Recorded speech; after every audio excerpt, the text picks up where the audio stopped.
do 9.4, number 26. So we've got this horrible multi-stack fraction thing, right? We've got a squared minus b over 6a squared b cubed, and then that's all over a plus b divided by 9a cubed over b, or a cubed b, right? So what the heck do you do with this thing? So you take the off fraction, put it to the side, split it. Because it's the same thing. Dividing is the same thing as multiplying by the. You guys see that?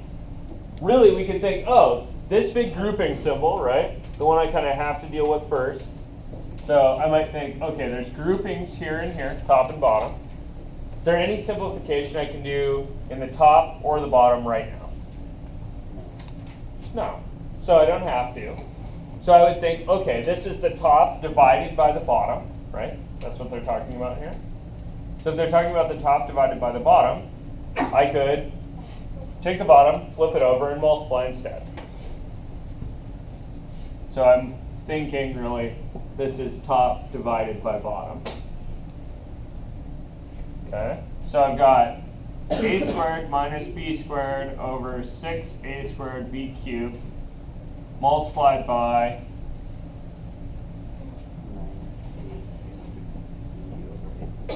9a cubed b over a plus b. Now what? Start factoring stuff. Yeah, this kicked me from a 9.4 problem, right?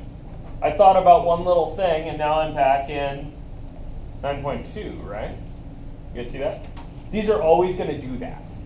So the 9.4 stuff, they're always going to turn into a 9.3 problem, and then maybe a 9.2 problem, or a 9.2 problem, and then maybe a 9.3 problem, right? But either way, you're going to use some of your old techniques on it. Cool? So, how do I do this? I want to look for stuff to cancel, right? Okay, so you see the difference of squares on the top? So that's an a plus b times a minus b, right? What's this 6a squared b cubed business? How do you do those?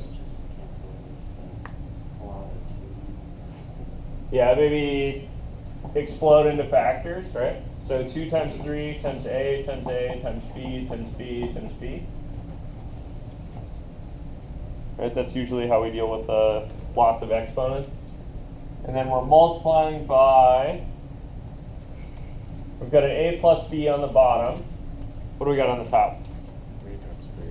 The 3 times 3 times A times a, and a b. Let's pull this. Okay, now I'm looking for onesies, right? Okay, so easy onesies? A plus B. Okay. A plus B is an easy onesie. What else you got? 3s. 3s are an easy onesie. Couple A's. 2 A's. Yeah, there's a couple A's. I'm going to run out of colors quick here. So there's an A here, an A there, and one each on the top. At this point, I feel like I've probably done enough.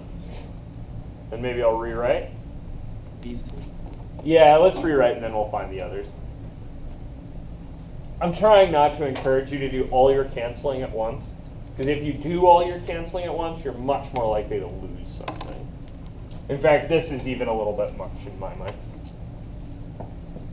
So I've got an A minus B, and what else left on the top? 3 and an A, B. A 3, an A, and a B. And on the bottom, what have I got? 2. A 2 and 3 B's. Anything else? No?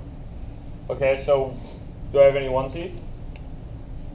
A B. There's a B. Any others? No? Okay, so what am I left with then?